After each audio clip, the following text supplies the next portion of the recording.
নমস্কাৰ প্ৰিয় দৰ্শক, পুনৰ এবাৰ আপোনালোক সকলোকে আমাৰ এই চেনেলটোৰ এটা খুবেই গুৰুত্বপূৰ্ণ ভিডিঅ'ৰ মাজলৈ আন্তৰিক স্বাগতম জনাইছো।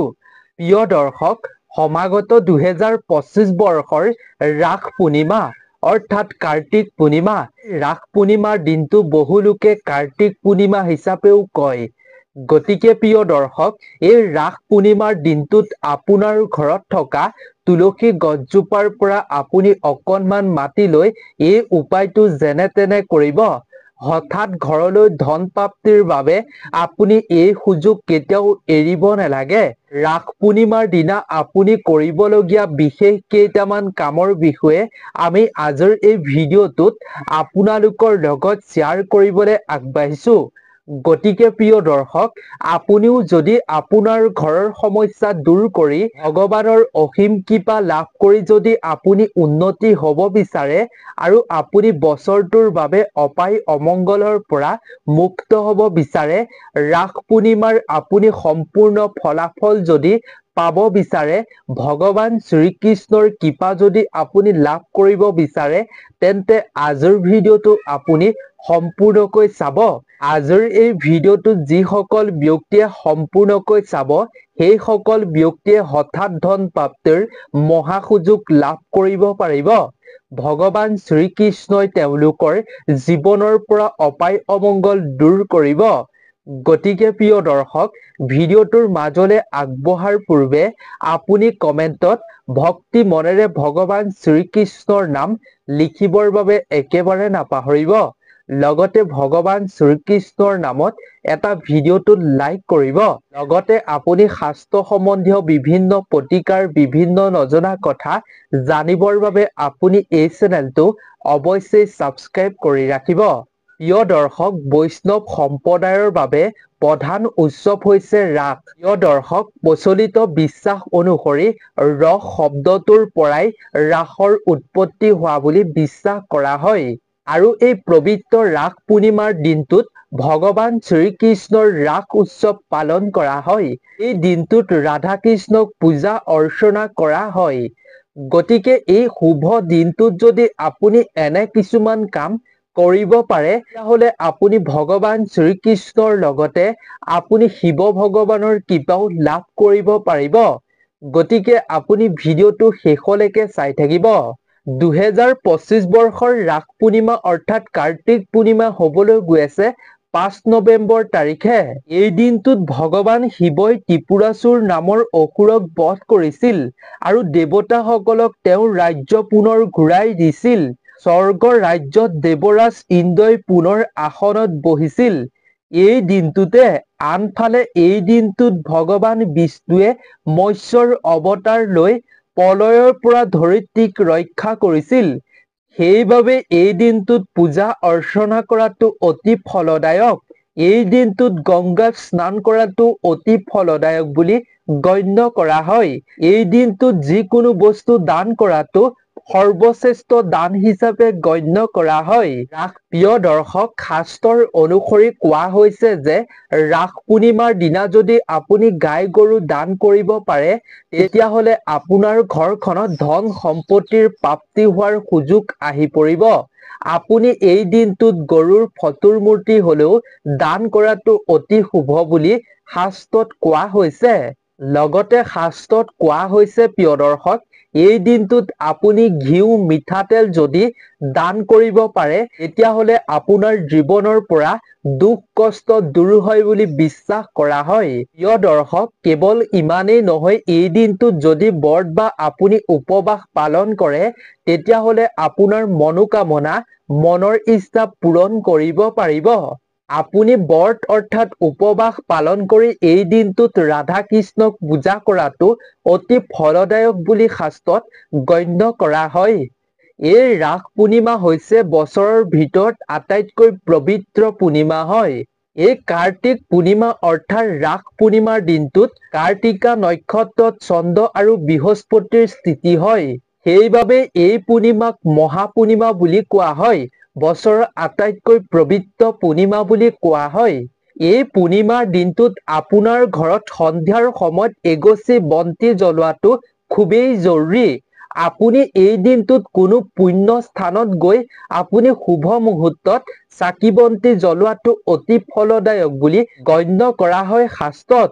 পূৰ্ণিমাৰ দিনটোত যদি ঘৰতে থাকি আপুনি কিছুমান উপায় কিছুমান কাম কৰিব পাৰে তেতিয়াহ'লে আপোনাৰ ঘৰলৈ সৌভাগ্য আহি আপুনি অতি কম দিনৰ ভিতৰতে ঘৰখন উন্নতি কৰিবলৈ মহা সুযোগ লাভ কৰিব পাৰিব। এই উপায়সমূহ ঘৰত থকা বস্তুৱে আপুনি কৰিব পাৰিব। তেন্তে প্ৰিয় দৰ্শক, আহক আমি এই উপায়সমূহৰ মাজলৈ আগবাঢ়ো। প্ৰিয় দৰ্শক, এই কাৰ্তিক পূৰ্ণিমা অৰ্থাৎ ৰাস পূৰ্ণিমাৰ দিনা ভগৱান বিষ্ণু আৰু লক্ষ্মী দেৱীৰ কৃপা পাবলৈ মান্যতা অনুসৰি আপুনি এই দিনটোত গংগাত স্নান কৰাটো অতি ফলদায়ক। আপুনি গংগাত স্নান কৰিব নোৱাৰিলে ঘৰতে গংগা জল মিহলি কৰি স্নান কৰিব পাৰে। এই দিনটোত যদি আপুনি স্নান কৰে গংগা জলেৰে তেতিয়াহ'লে জীৱনৰ পৰা বেমাৰ আজাৰ দূৰ হয় বুলি বিশ্বাস কৰা হয়। জনবিশ্বাস অনুসৰি এই দিনটোত স্নান কৰা মানে আপোনাৰ জীৱনৰ সমস্ত দুখ কষ্ট আৰু বেমাৰ আজাৰ দূৰ কৰা। সেইবাবে চেষ্টা কৰিব আপুনিও স্নান কৰিবৰ বাবে গংগা জলেৰে। কেৱল ইমানেই নহয়, যি ব্যক্তিয়ে এই দিনটোত গংগা জলেৰে স্নান কৰিব সেইজন ব্যক্তিৰ ঘৰলৈ সৌভাগ্য আহিব, সুখ সমৃদ্ধি আহিব। লগতে আপোনাৰ ঘৰৰ মুখ্য দুৱাৰ অৰ্থাৎ প্ৰৱেশ দ্বাৰত আপুনি হালধীয়া স্বস্তিক চিহ্ন অংকন কৰিব পাৰে এই দিনটোত। এই দিনটোত আপোনাৰ ঘৰলৈ ময়ূৰ পাখিও আপুনি লৈ আনিব পাৰে। এনে কৰিলে আপোনাৰ ঘৰলৈ ইতিবাচক শক্তি আহিব আৰু ভগৱান শ্ৰীকৃষ্ণৰ কৃপাও আপোনাৰ ঘৰৰ ওপৰত থাকিব। আপুনি যদি এই কাৰ্তিক পূৰ্ণিমা অৰ্থাৎ ৰাস পূৰ্ণিমাৰ দিনা নদীত যদি আপুনি দীপ অৰ্পণ কৰিব পাৰে, দান কৰিব পাৰে, তেতিয়াহ'লে সকলো দেৱ দেৱতাৰ কৃপা আশীৰ্বাদ আপুনি লাভ কৰিবলৈ সক্ষম হ'ব পাৰিব বুলি বিশ্বাস কৰা হয়। এই দিনটোত আপুনি আপোনাৰ ঘৰত থকা তুলসী গছজোপাৰ তলত অৱশ্যেই সন্ধিয়া চাকি জ্বলাব। ইয়াৰ দ্বাৰা মা লক্ষ্মী তুষ্ট হ'ব আৰু আপোনাৰ ঘৰলৈ ধন সম্পত্তি ধান চাউলৰ আগমন হ'বলৈ আৰম্ভ কৰিব। প্ৰিয় দৰ্শক, পুৰাণৰ অনুসৰি এই পূৰ্ণিমাক ত্ৰিপুৰাৰী পূৰ্ণিমা বুলিও কোৱা হয়। গতিকে এই দিনটোত আপুনি ভগৱান শিৱকো পূজা অৰ্চনা কৰিব লাগে সম্পূৰ্ণ নীতি নিয়ম অনুসৰি। ৰাস পূৰ্ণিমা অৰ্থাৎ এই কাৰ্তিক পূৰ্ণিমাৰ দিনা 5 নৱেম্বৰ তাৰিখে বুধবাৰে আপুনি পুৱাৰ বেলাতে শিৱ মন্দিৰলৈ গৈ আপুনি শিৱলিংগত গাখীৰ, মৌ, দৈ আৰু ঘিউ আদি আপুনি গংগা জলেৰে দি পঞ্চ অমৃত বনাই আপুনি শিৱলিংগত অৰ্পণ কৰিব লাগে।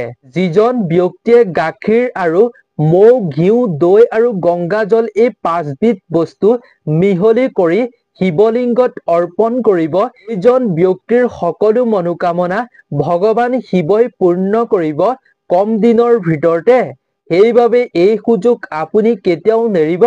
শাস্ত্ৰৰ অনুসৰি এই দিনা দান কৰাৰ বিশেষ মহত্ব আছে। এই দিনা দান কৰিলে আপোনাৰ জীৱনৰ সমস্ত দুখ কষ্ট পাপৰ পৰা আপুনি মুক্ত হ'ব পাৰিব। লগতে যিসকল ব্যক্তিৰ জন্ম কুণ্ডলীত চন্দ্ৰৰ দোষ থাকে এই দিনটোত চাউল দান কৰিলে সেই চন্দ্ৰ দোষৰ পৰা মুক্ত হ'ব পাৰিব। দুখীয়া মানুহক আপুনি চাউল দান কৰি সেই চন্দ্ৰ দোষৰ পৰা মুক্ত হোৱাৰ এয়া এক বিশেষ সুযোগ। আপুনি কেতিয়াও নেহেৰুৱাব এনে সুযোগ।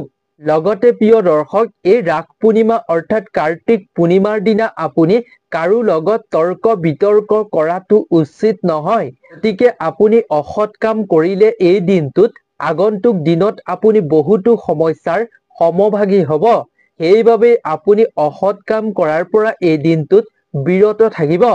এই দিনটোত আপুনি চন্দ্ৰ দেৱতাক জল অৰ্পণ কৰিব লাগে। জল অৰ্পণ কৰাৰ সময়ত আপুনি চন্দ্ৰ দেৱতাৰ যিকোনো মন্ত্ৰ জপ কৰিব লাগে।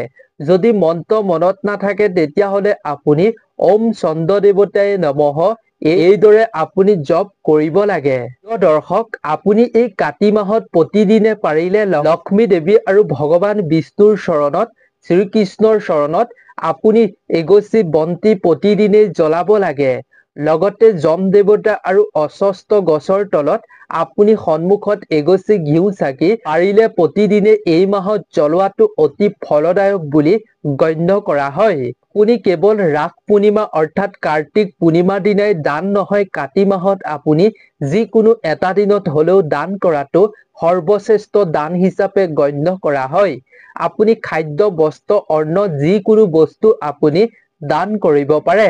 লগতে প্ৰিয় দৰ্শক, কাতি মাহত আপুনি প্ৰতিদিনেই পুৱা আপুনি কেঁচা গাখীৰৰ লগত আপুনি গংগাজল মিহলি কৰি তুলসী গছত অৰ্পণ কৰিব লাগে। আপুনি যদি এনেকৈ গাখীৰ আৰু গংগাজল মিশ্ৰিত পানী যদি আপুনি তুলসীৰ গুৰিত ঢালে, তেতিয়াহ'লে আপোনাৰ ওপৰত লক্ষ্মী দেৱী খুবেই প্ৰসন্ন হ'ব।